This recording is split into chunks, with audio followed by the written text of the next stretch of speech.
खबरों के सिलसिले को आगे बढ़ाएंगे। ये खबर कराची से पहुंचाएंगे जिसके इलाके डालमिया शांति नगर में पोलिंग स्टेशन पर एहतजाज शुरू हो गया है। नताइज में ताखीर से तनाजा पैदा हो गया है। सियासी जमातों के कारकुनान आमने सामने हैं। मजीद जानते हैं वहाँ मौजूद डॉन न्यूज के नुमाइंदे इमरान हफीज से। इमरान, क्या मामला है? ये ताखीर का रद्द अमल क्या सामने आ रहा है?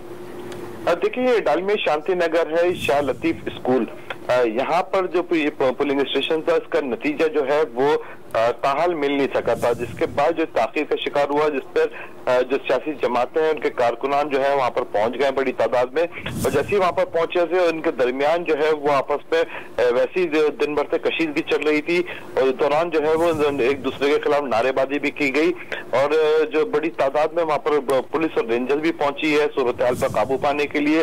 काफी कशीदा सूरत हाल थी।